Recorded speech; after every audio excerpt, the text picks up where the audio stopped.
Hey there.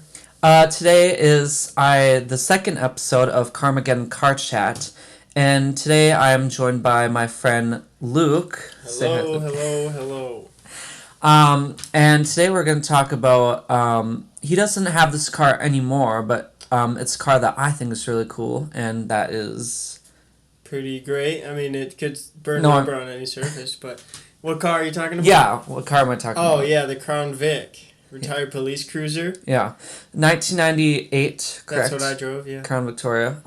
Yeah, so I first of all, I just want to hear a story about how did you end up getting an old police car? So, my family was friends with this guy. He, co-manages this racetrack in Brainerd International Raceway. Yeah. And they did police training at this racetrack. It's like a drag strip, and, they have a couple turns there.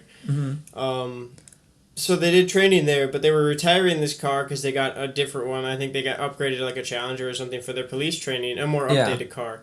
So they were trying to get rid of the Crown Vic. Yeah. And my other car had recently been, destroyed, by various situations, not including myself, but my sister. And what was that? Wait, what car was that? That was a 1991 Buick LeSabre or nice. something like that. Old Or like a car. Park Avenue, maybe? I don't remember, yeah. Oh, okay. Gray. I like old Buicks. It was pretty neat, yeah. I don't know what happened. I heard some strange story about how my sister's boyfriend got drunk and drove it into a ditch and tried to use it for like a ditch vehicle at some point. Oh, fun. But I don't know, I wasn't there. Yeah. Anyways, I was talking to this guy who's a family friend who owns the racetrack about how I didn't have a car, and he's like, well, I have this car that we're trying to get rid of, and it is a fun vehicle that I think you'd really enjoy. Yeah. And I'll give it to you for $500 cash. And I was like, easy money. Only 500? $500, yeah. And was it like still in like good Great condition. Yeah, it only had like 100,000 miles on it. Wow. It had brand new tires. It had just had a bunch of the spark plugs replaced. Like, they refurbished it to sell it. Wow. And because he was a family friend, he's like, I'll give it to you for the price we just put into parts, Yeah. Well, I mean, that sounds like a great deal. It was a really good deal, yeah. Yeah. And so I kind of scored on this thing because I was also friends with him. I'd bought a motorcycle from him like in years past. Back in high school when I was like 16, I bought this motorcycle from the same guy. So he already knew me and good relationship. Hooked me up with a good deal on this awesome car. Yeah. And I got to drive it for about a year or so before it ended up breaking down, but it was a lot of fun. Yeah. So what was that year? Like, when did you have it? I drove it, I think, from like summer of 2018 to just springtime 2019. No, it was August, right? No, so I did drive it a little over a year. Nice. Until like August, but yeah, it was good. I lived here in Duluth. There's a lot of hills, a lot of potholes. So it was tricky trying to navigate, especially with the snow. Yeah. Rear wheel tires that burn out on every surface, no matter what it is. Yeah. So it was pretty fun, pretty tricky. Took a lot of navigating. Yeah. So since it was like an old police car, did it still have any like of the accessories? Like, did it have a spotlight or anything? Yeah, just the spotlight, Okay. nothing else. I mean, it had like the suspension was crazy, so it could go over the potholes, and it literally your cabin would still be flat. Yeah, it had that was really nice. upgraded suspension for the upgraded police suspension package. and power steering, stuff like that really helped. Yeah. But other than that, it was pretty standard. There wasn't a grill or anything. Yeah. Yeah.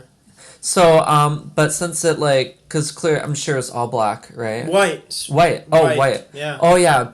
White. Okay. All right. Yeah. Cause I had a friend. They had an Impala that was an old police car that was all black. But so, did you think anyone ever Did you ever notice maybe anyone thinking that you were a police and anyone ever drive more cautiously around you? Not really, no. I tried to avoid that kind of driving. Basically, I drive slower than my grandma did. Yeah. Oh. Okay. And I give people a lot of space ahead of me. So I'm a pretty cautious driver, and I feel like not being an aggressive driver makes people a lot more calm around you. Plus, I covered it in stickers. So already being a white Crown Vic that has a bunch of stickers all over it, everybody's not worried. Yeah. Yeah. Yeah, because... But I have seen that from other Crown Vics, especially if they still have the grill. Yeah. It could be some sort of retired car that they really enjoy driving, because most of them are still really quality vehicles, Mm-hmm. Yeah. Cause I know, I'll see like, not Crown Vics, but like even old Ford Explorers that are even being retired now as police cars. When I see them still blacked out, looking like a police car, I'm always kind of like a little nervous. Like, is that just? Oh, that's just a mom. That's just a Right. mom driving her SUV to get I'm Starbucks. pretty sure they've pretty much transferred entirely to like Dodge vehicles. Yeah, like Dodge Chargers. Chargers and their like Dodge Caravan for their SUV types. Dodge Car. Yeah, I've seen Caravans. them all over. Really? I've yeah. never seen Caravans. Is that the minivan or is that the 4-door one I'm thinking of? Well, the Caravan is Dodge's minivan. Right. So maybe I'm thinking of there's a 4-door Well, SUV vehicle. I know Chevy has been using Equinox. No, it's a Dodge vehicle I've seen as a police cruiser, but I don't remember which one it is. Dodge Durango, maybe. Maybe, yeah. Anyways, yeah. I don't know. All right. But yeah, so having that police car, I just feel like I'd always love to have an old car like that, because I just think it'd be really cool. So, like, were there any like special, like, any quirks about it or anything? Yes and weird? no. I mean, it made a funny sound every once in a while. Cold engine starting was an interesting fact about it. But as far as interesting quirks itself, I mean, it was pretty standard. It got really hot in there sometimes. Yeah. If you didn't have the windows down. There wasn't really working air conditioning, per se. Yeah. But the fans worked. So that was interesting. So just blue air. Yes. Not really cold, just air. Yeah, that. Well, at least that's what windows are for. You You just roll down the windows and you're good. Yeah. So you have any like any fun stories or any fun things that you did with it? Yeah, a couple times, like when I brought it home to show it to my friends and stuff, there's a lot of dirt roads back where we're from, and so obviously, like, turning and accelerating on a turn throws the back end out, and so it makes it a lot more fun when there's nobody around and you understand the conditions. It's a lot of fun. Yeah, I mean, I think it's easier because it's a rear-wheel drive car, and so I feel like it'd be easy doing that. No, it really is, because you can just put on the gas and the tires will spin, and then you can just direct wherever you want to go with the front tires, and your car will go there as long as you have traction. So it's pretty nifty. Yeah. So like, what happened? Like, it just stopped working, or what? Yeah, I'm not quite sure what happened. I had regularly maintained it myself. Like, I did a couple oil changes myself when it needed it, as the miles got up, every like 3,000 to 5,000, whatever it needed, depending on oil change and color. Yeah. I took it to Valvoline one time. Oh, okay. Yeah, and they did an oil change for me because I was in a hurry trying to go home. This has happened to multiple of my vehicles, actually, where something happened, going there. But this time I went there, and I drove for a couple days, actually, after the oil change, and it was fine, just making, like, a weird sound. Yeah. So I checked all the oil levels, everything looked fine, and I was preparing to go on, a 3-hour road trip back to see my parents. Yeah. Yeah, middle of summer, like late July, almost August. Mm-hmm. I don't really remember the date, but, like, right around there. Yeah. And so I'm driving. I probably am like an hour out of Duluth, going down 30. I've come off of 35, probably coming up on like right, and it starts to make a really strange like noise, like almost like a grinding sound. And so I'm like obviously concerned at that point, and so I stop in McGregor.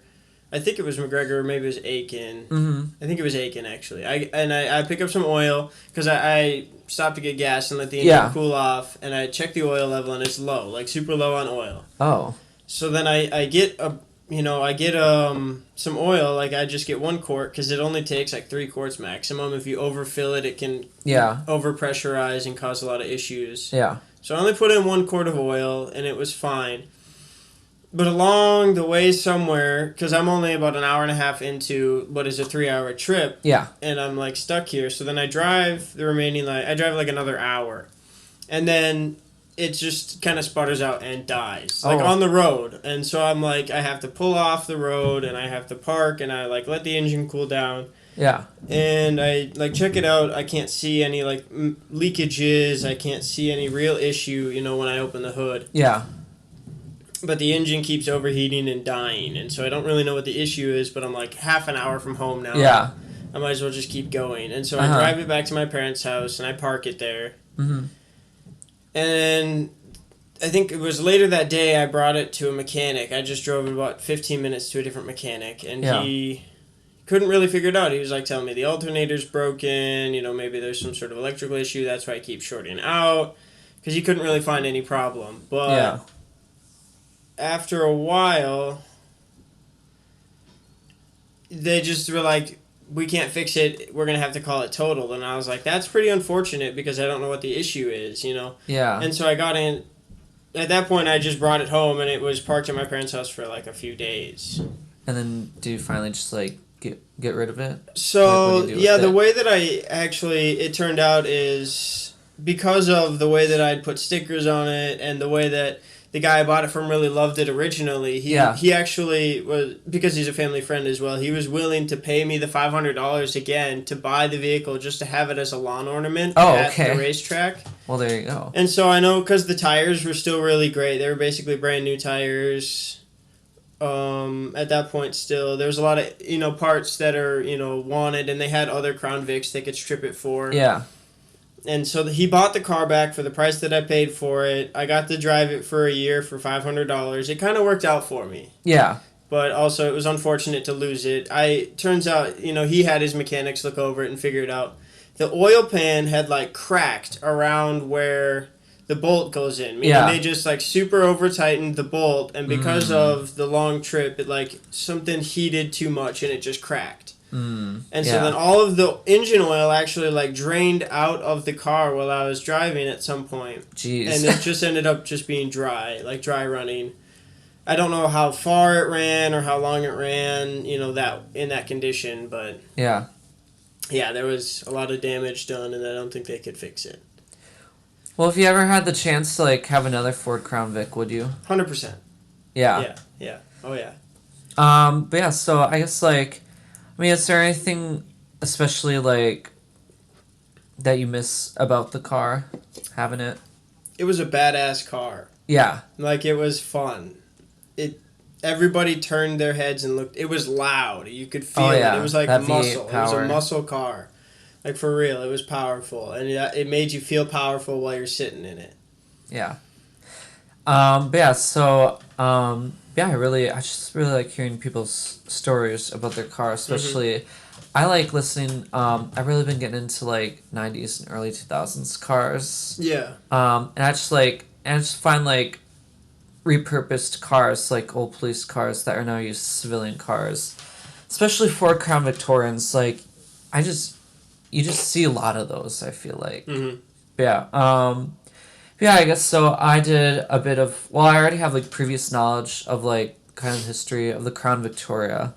So I guess like I just kind of like want to share that with you so that you can maybe get more of it in depth. Yeah, what do you know? Yeah. Yeah, so experience, I guess. Well, I find interesting, so you have you had a 98 Ford Crown Victoria.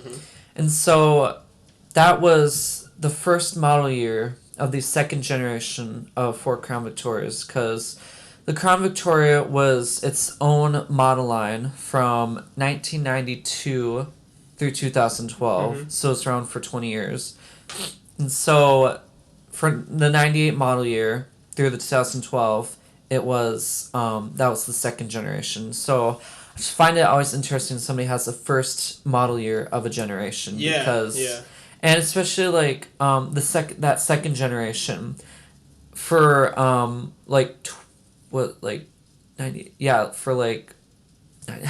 98 so for like 14 years it just went like pretty much unchanged. Literally, apart from a couple of electrical components, almost the same engine. If you look at 98 and like 2012, it's kind of hard to like really see like huge differences. Because there aren't a lot.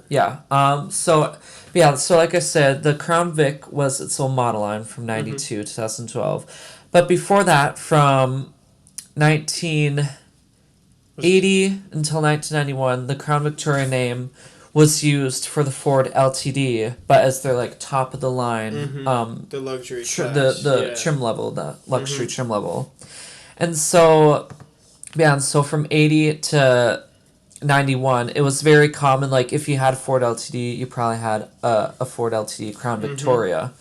And what's interesting about that is because in the 80s, a lot of car manufacturers like started to downgrade their cars in size, and so the Ford LTD became its own separate model line in 83, and it was downgraded from a full size to mid size. And so then the Crown Victoria LTD became the full size successor to just the LTD. Interesting, yeah. But the Crown Victoria name goes back even further. It goes back to 1955 and 56 when it was used as the top of the line trim level for the Ford Fairlane. And oh, too bad I have a Hot Wheel of a 56 Ford Fairlane Crown Victoria. I should have brought that, but what's really cool about it is that over the like front passenger, the roof was like glass. Oh, really? Yeah. And then it had a chrome strip going across the middle of the roof, and so that's what kind of gave it that distinction of like of luxury, and that was the Crown Victoria. Yeah, I wish I would have brought that Hot Wheels for visual representation. But so for that 55 56 model year, it was used the name again as a top of the line trim level for the Ford Fairlane. But so when it came to in 2011, Ford decided to discontinue the Ford Crown Victoria because at that point in 2011, the Ford Crown Victoria was like, I think like one of the only American full-size rear-wheel drive body on frame V8 cars, and they just like weren't really as popular as they were like 30 years ago. And so Ford was just like, we're gonna drop it, and its sort of indirect replacement was the Ford Taurus, which then I think at that point they made the Taurus from a mid-size to a full-size. So then the Taurus took over the Crown Victoria in civilian use and police use.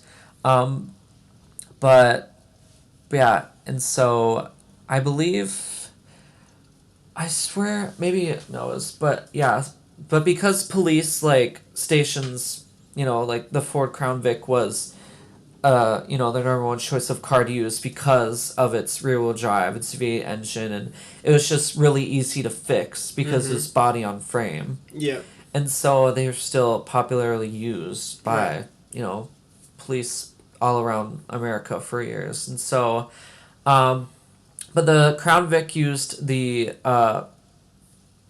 Panther platform, which shared with the Mercury Grand Marquis and the Lincoln Town Car series too. What does the Panther platform look like? Well, I don't exactly know what I don't know exactly what it looks like, but it's just like a platform, and just like the way it's designed, and I can imagine with like that, where the hands and the legs come out on both ends. I mean, I guess maybe they called it a Panther platform. Yeah, I don't know. But yeah, but it's shared. But yeah, like the Lincoln Continental series, the Mercury, Marquis. But I mean, Mercury, Ford, and Lincoln, with their cars, they shared a lot of the same platforms for depending on what cars model lines they'd have. But yeah, so I guess with the Crown Vic, I just think I just think it's very interesting because it really was one of the last full size cars that like an American manufacturer offered. And so I just think that's really cool. Okay, so I did a little bit of more research, and for what I'm seeing, it looks like that for civilian like retail sales, the Crown Vic was only sold through 2007, but until 2012, it was used for fleet sales, so like taxis, companies, and police sales. So I guess like so that's probably why a lot of like 2010s Ford Crown Victorias that people have now are like police or old taxis because people I don't think could really get them for those like 4 years. I mean that's really interesting. So yeah, I just find that I don't know. I just find that interesting that Ford. I mean, it was also around that time that like you had, I mean, Mercury in 2011 stopped altogether, and like Pontiac stopped in 2010, and because of the recession. So I just feel like any like from 2007 to 2010, I feel like just a lot of car companies just stopped producing cars, and I feel like the recession was very much had to do with that. Well, I mean, yeah, it's supply and demand. If there's nobody to buy the cars, they don't have the money to produce as Yeah, many cars, and so yeah, it kind of lines up. Made it an exclusive vehicle to like service industry and the people who really wanted it. yeah. Yeah. And I suppose, I mean, a car like the Crown Victoria, that went unchanged for 14 years in one generation. Right, and instead of pushing that luxury class vehicle, they started to push more of an economy and like civilian class type car that's cheap, affordable, and gets you around where you need to go. Yeah. Um, yeah, so I guess, yeah, that's what I know about the Crown Victoria. I hope you like, I hope it was informational and Yeah, no, I feel knowledgeable. like I learned a little bit here for sure. I mean, yeah, definitely some backstory and some information that I didn't know about, the earlier, kinds of vehicle. Yeah. Yeah, I'm really glad that I got to hear about your Crown Vic because, well, when I was talking to Maya, she told me that you had a Crown Vic. Mm-hmm. And I'm like, I gotta talk to Luke about that. Yeah, yeah. Yeah, so I'm glad you asked, and it's been, at least interesting to talk to you about it, for yeah, sure. I just really like I just love talking to with people about cars In general. in Yeah. general, and so I just love that to get this opportunity and for other people to maybe hear about it too. Yeah. And whether they're informed or entertained, either way. It's a success, so. Yeah. But yeah, so thank you so much for joining me. Yeah. And but yeah, so I hope that for whoever's listening to this enjoyed it. And if you have an older car that you think has a story, I'm sure it does. Talk to people about your car. Find others who share an interest in cars because cars are really fascinating. Anyways, until next time, thank you for listening and just love and appreciate cars. Thank you.